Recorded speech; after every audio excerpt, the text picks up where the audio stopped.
Welcome back, everybody. While the House and Senate decide whether or not to delay Obamacare for a year, a government shutdown is looming, but that will not stop the Affordable Care Act from going into effect. No, it won't. Jeff Flock has all that covered for us. He's out in Illinois today. Jeff? Out on Main Street, as we often do in the U.S., and I've got Stephen Tucker with me, who is an insurance broker, and I got to ask you, what are you hearing on Main Street from your clients today? You provide insurance to these people. Yeah, I'm actually hearing a lot of them saying they can't wait till January 1st because they know that they'll be able to dump all of their employees into the exchanges, and they're going to save a veritable fortune in health insurance premiums. Now, here's the deal on this going on. Even if we get the government shutdown tomorrow, take a look at how this breaks out. Obamacare, affordable health care, continues tomorrow, kicks off because it's mandatory spending. The only way to do away with this is to repeal or defund. The start can be delayed, which of course is what the House would like to have happen, but the shutdown does not postpone the start. I got to ask you, Stephen Tucker, what's the big deal here? Most people aren't even affected by Obamacare in the short term. They've got employer-provided health care. Medicare, Medicaid's not hurt. What's the problem? The problem is that the incentive for employers to push their employees off their health insurance plans is tremendous. The cost of health insurance right now, especially since all the mandates have been piled on to the through the Obamacare law and all the way since 1979, is that the cost is rising. And so all these small business owners have to say, well, let me see, do I want to retain a policy and pay $4,000 a year for an employee when I can just push them into the exchange, pay a $2,000 excise tax, and if I'm less than 50 full-time employees, I don't even pay an excise tax. We're going to come back with you. Take a look at this. We're going to show you this in the 1 o'clock hour. Stephen calls it the anti-establishment whiteboard. He breaks down the numbers for you, and that'll be very interesting. I think you want to stay tuned for that in the 1 o'clock hour. We'll be here all day on Main Street, USA, talking the Healthcare Reform Act, which kicks in tomorrow, whether anybody likes it or not. You're right, Jeff. Thank you so much for that. Jeff Flock. And yes, those healthcare exchanges go live tomorrow. While the House and Senate decide whether or not to delay Obamacare for a year, government shutdown is looming. But that will not stop the Affordable Care Act from going into effect this week. Jeff Flock is in Roselle, Illinois, with more for us, Jeff.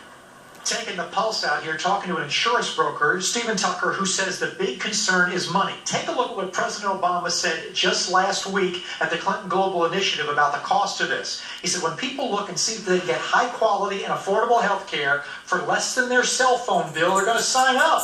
Right, Stephen Tucker? What do you say? Well, my cell phone bill is almost $4,000 a year.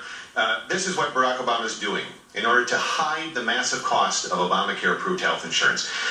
In this whiteboard, you're going to see the average income for a family of four, which is $51,144 according to the 2012 U.S. Census. This is the real cost of Obamacare-approved health insurance, the cheapest plan. Kaiser Foundation numbers. Kaiser Family Institute numbers, right? $11,893. The taxpayer will be artificially reducing that premium by $8,363, which leaves them with $3,529 that they pay in premiums. That's the cheapest policy. The cheapest policy, right? But it also exposes them to a $12,700 out-of-pocket risk each year. So this is what's happening. That's how he's hiding. Healthcare reform does not do anything about the cost of healthcare. You've got a little. This is fascinating, Lori.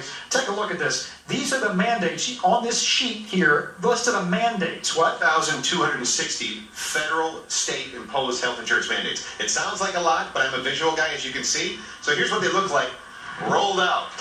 This is the reason health insurance costs so much money, and they are not all medically necessary expensive. Athletic trainers, health club memberships, hair plugs, the list goes on and on. Cost of health care not addressed in this, Lori, but it's going forward, whether anybody likes it or not, tomorrow.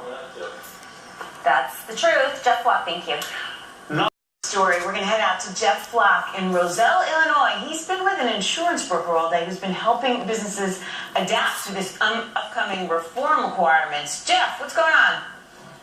I'll tell you, Tracy, Jerry is right on. We're here on Main Street in Roselle, Illinois, with insurance broker C. Stephen Tucker.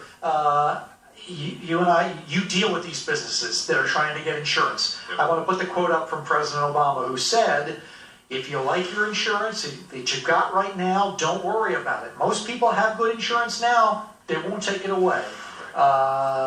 You're getting letters like this one here that people are sending from Blue Cross Blue Shield. And this one says, because of the changes in the healthcare law, the plan you have, we're doing away with it. That's correct. Yeah, and it's not that we're doing away with it entirely. They're going to give them a replacement plan, which is an Obamacare compliant replacement plan. If you look at this letter, Jeff, take a look at the out-of-pocket expenses for her. It says, because of the changes to the Affordable Care Act, we will no longer offer the health care plan you currently have. If you want to keep the plan outlined in the plan comparison sheet, well, let's look at the replacement plan.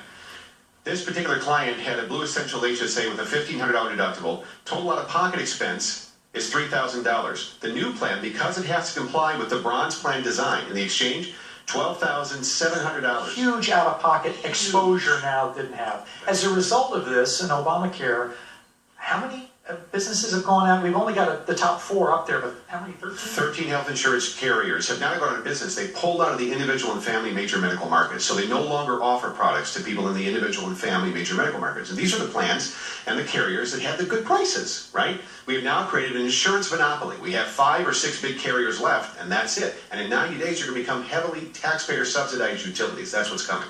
Stephen Tucker, insurance broker, I'll tell you, come back here in a year, Stephen might be something like a travel agent. Remember travel agents? They used to, there's a lot of them out there. Right. Insurance brokers may be like that too. Yeah. Would you like fries with that? Will be his new job. We'll see.